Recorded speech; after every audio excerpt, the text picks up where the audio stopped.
Bueno, ¿me escuchan bien? Bueno, buenas tardes. Gracias por presentarme, por dejarme hablar. Les voy a hablar un poco sobre esto, sobre orbitales en el sistema solar.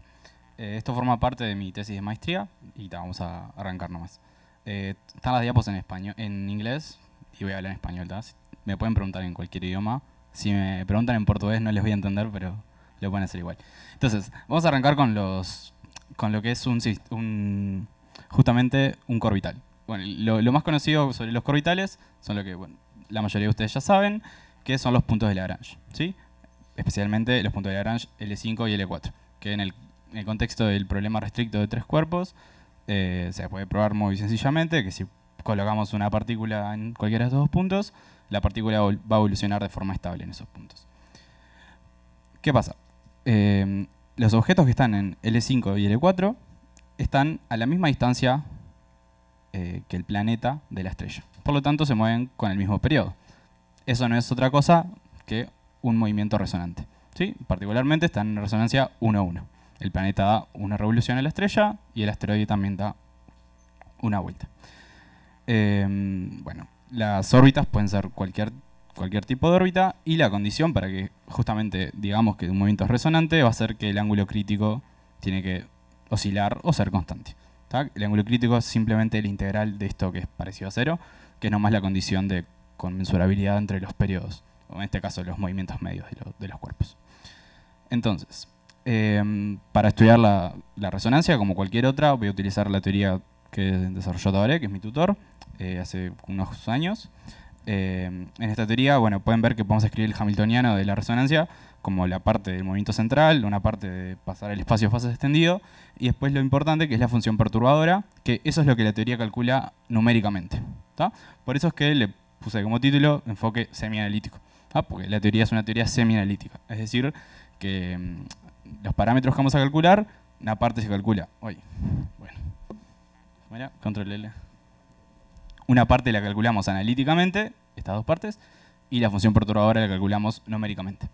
La ventaja de esta teoría es que no nos impone restricciones en ningún elemento orbital. Podemos trabajar con cualquier excentricidad y con cualquier inclinación particularmente. Donde normalmente históricamente se han hecho desarrollos de la función perturbadora que son válidos para bajas inclinaciones o para bajas excentricidades.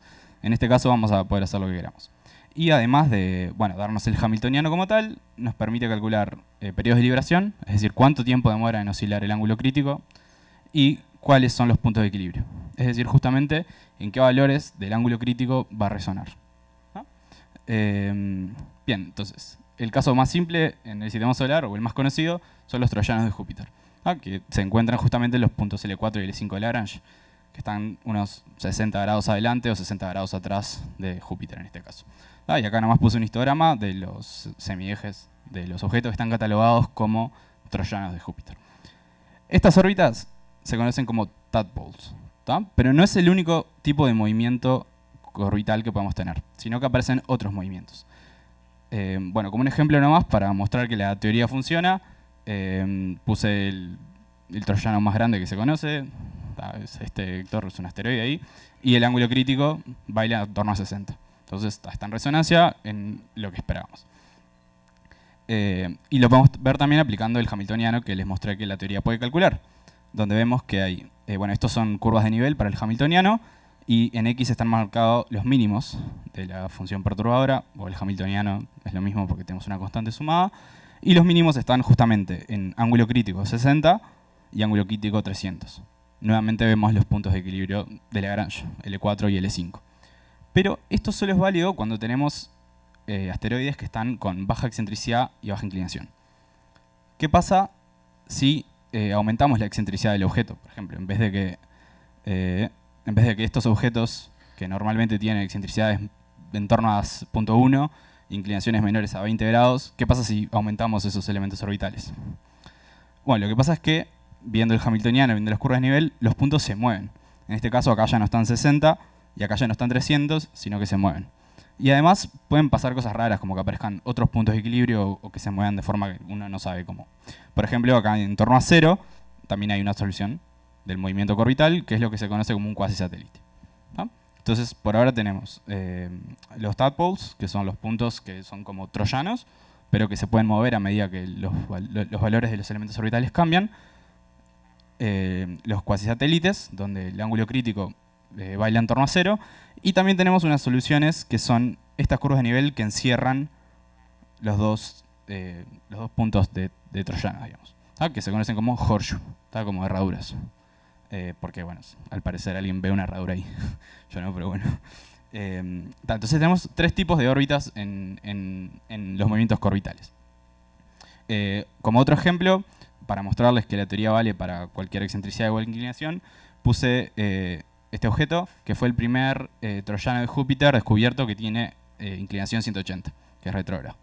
Ven que el ángulo crítico también está oscilando, pero ya no es en torno a 60 ni a 300. Entonces, bueno, este objeto es un troyano que es un corbital que está en resonancia con Júpiter y su ángulo crítico oscila en torno al valor que dice la teoría. Y además, hacemos las curvas de nivel del hamiltoniano. En este caso solo hay una solución posible para que el objeto evolucione resonantemente de forma estable.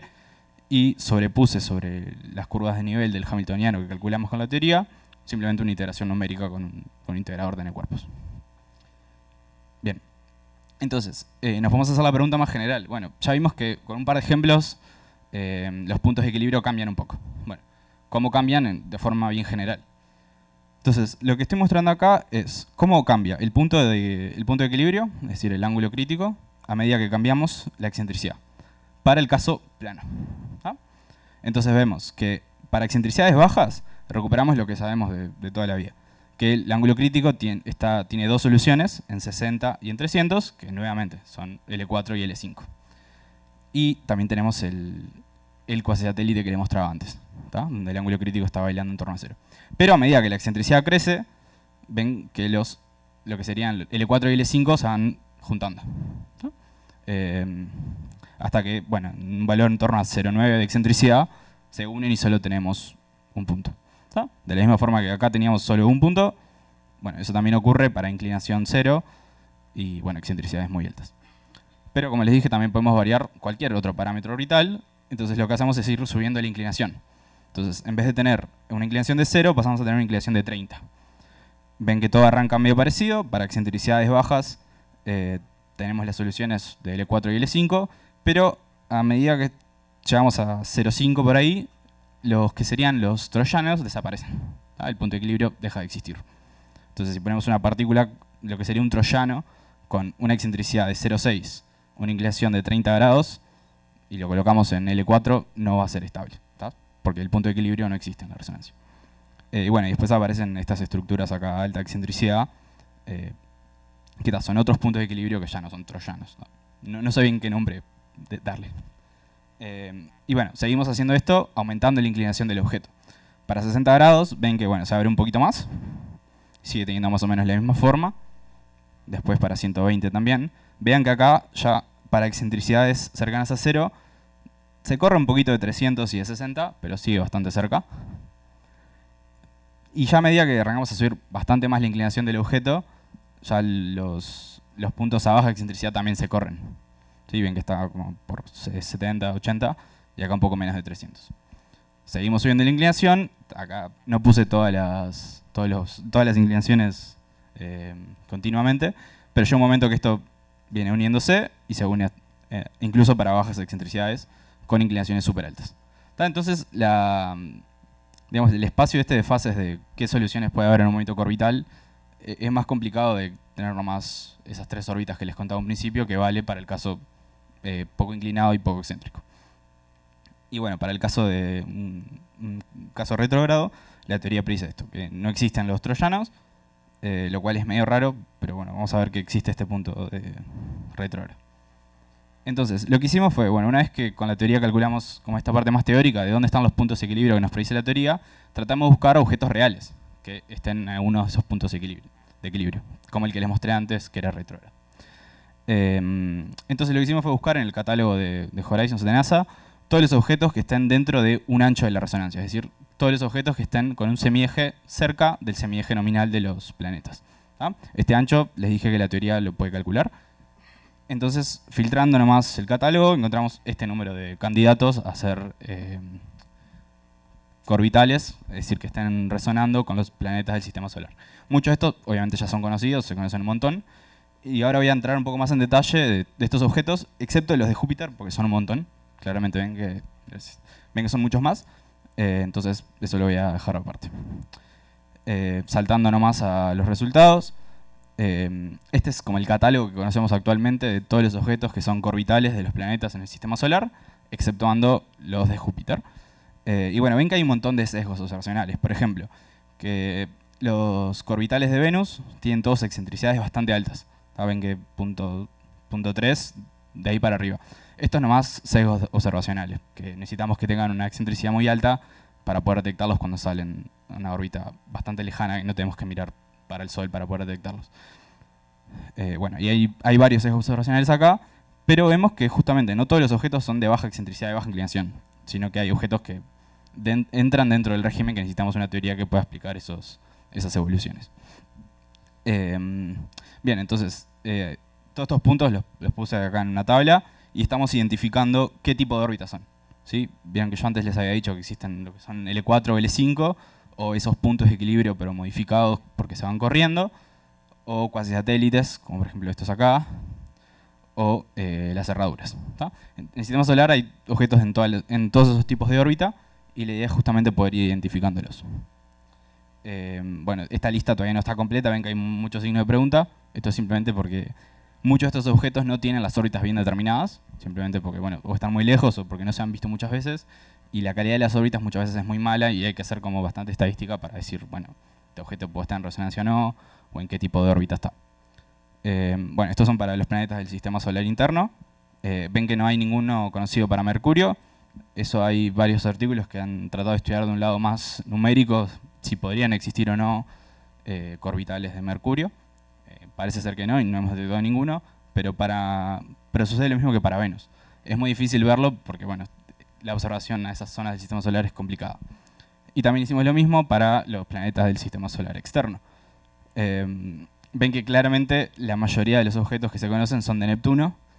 Y acá puse casi todos L4, ven que hay algunos L5. Y acá aparece el mismo problema que hay con los troyanos de Júpiter, que hay una clara simetría entre un punto de Lagrange y el otro. Entonces eso es como un problema abierto que hay que abordar de alguna forma. Y lo primero que hay que hacer es identificar esos objetos en todos los planetas del sistema solar para ver si esa simetría vale o no para todos los planetas. Bien.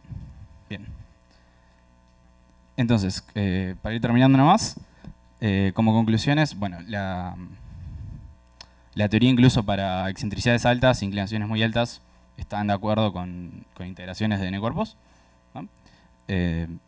Y pudimos recuperar todos los orbitales que ya se conocen. También identificamos algunos nuevos. Esto no lo resalté porque no tengo tiempo para mostrar caso a caso, pero dentro de estas listas hay objetos que no se conocían o que no estaban reportados que eran orbitales. Nosotros simplemente lo que hicimos fue identificarlos y decir en qué tipo de órbita están. Como les dije, hay algunos que hay que hacer un análisis estadístico un poco grande porque la calidad de las órbitas es media mala. Todos los objetos que están en estas listas, bueno, hay muchos, como les digo, hicimos un montón de clones, los integramos. Todos los que están acá, al menos un 80% de los clones tienen el ángulo crítico oscilante, como para poder decir que efectivamente está en resonancia, más allá de que la calidad de la órbita no sea muy buena. Bien, entonces como trabajo futuro tenemos que terminar este trabajo de determinar qué tipo de órbitas están y preguntarnos qué sucede cuando el planeta es excéntrico. Porque yo acá les dije que la teoría esta contempla cualquier parámetro orbital que le pongamos, porque bueno, tiene restricciones porque estamos calculando numéricamente las cosas. Pero en lo que les mostré es todo planetas que son cuasi circulares, porque en el sistema solar son casi todos los planetas de excentricidad muy baja. Pero por ejemplo queremos ver más en detalle si con Marte, por ejemplo, ocurre algo raro porque tiene una inclinación media alta, o aplicarlo también a sistemas de exoplanetas que tienen excentricidades altas, y poder estudiar cómo serían las poblaciones de orbitales en sistemas extrasolares. Y también después está abierto la pregunta de qué pasa en el caso planetario, porque bueno, acá lo hice todo para el caso restricto, pero la teoría también funciona en un paper posterior, Tabaré lo adaptó para el caso planetario, entonces también podemos trabajar con eso. Y eso es todo. Y antes de terminar, quería publicitar que los códigos de la teoría esta que les mostré están escritos en Fortran, entonces capaz que hay mucha de la gente joven que no los usa, no sé si es por miedo a Fortran o qué, pero lo que hicimos fue hacer como un codiguito de Python que corre el Fortran y es mucho más user-friendly, así que pueden escanear ahí, les lleva un GitHub, que es mucho más fácil de usar. Así que si quieren usar la teoría para estudiar sus resonancias, háganlo y nada, eso.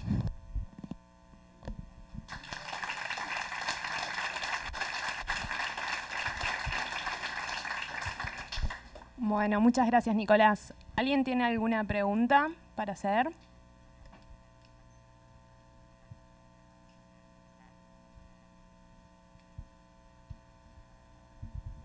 Nicolás, brevemente, ¿podés explicar cuál es más o menos la diferencia entre ese modelo orbital y el modelo semianalítico de las resonancias comunes? No sé si entiendo la pregunta. Digamos, sí, bueno, menos mal, ¿no?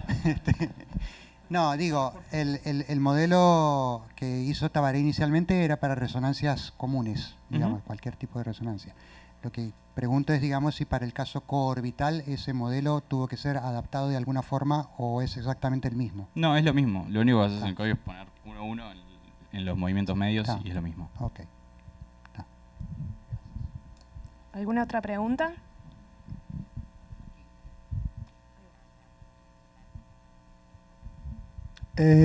Alguns desses corbitais são temporários. Sí. Como você lida com isso, a questão da... Bueno, eso entra dentro del detalle que no puedo explicar por falta de tiempo. La estabilidad de los orbitales también, hay un millón de papers que discuten cuáles son estables, cuáles no, bajo qué regímenes de elementos orbitales son estables y cuáles no. Los que puse acá son los que actualmente son corbitales y que mantienen su corbitalidad por un tiempo, no sé, por lo menos 1000 años. La mayoría de estos salen y entran de las resonancias, pero lo importante es mostrar que estos objetos, si están cerca de la resonancia o si pasan cierta cantidad de tiempo dentro de la resonancia, su evolución más a largo plazo está afectada por la resonancia. Entonces es algo que hay que considerar. Esa era como la idea, tratar de explicar eso. Creo que entre integraciones así muy largas solo se conocen que sean estables para Júpiter y para Neptuno, pero la gran mayoría de estos son todos temporales. Nico, muy buena la presentación, muchas gracias. Y una curiosidad, o sea, esta teoría se podría aplicar, por ejemplo, al caso de sistemas extrasolares para planetas dobles. ¿Cuál sería, pues, me pregunto si eso es posible y cuál sería el límite en las masas, por ejemplo, de esos sistemas? Bueno, nuevamente no hay límite en los elementos orbitales ni en los parámetros que pones. O sea, la masa del planeta y la masa de la estrella también puedes poner la que vos quieras. La única limitación es que son siempre resonancias de dos cuerpos. Entonces, si tenés un sistema de dos planetas y un asteroide, tenés que calcular resonancias con un planeta y ver qué pasa. Me refiero a planetas binarios. Ah, bueno, eso es lo que trataba de poner, lo que quería decir con el caso planetario, era justamente eso. Ver qué pasa con los puntos de equilibrio en el caso de la teoría no restricta. Pero no sé todavía qué pasa, porque no lo hice. Pero sí se puede aplicar eso. Uma pergunta subversiva. Tu crees que toda a definição de quasi-satélites e corressonância não te complica totalmente a definição de planeta de la IAU, de limpiar órbitas? Essa é uma loucura?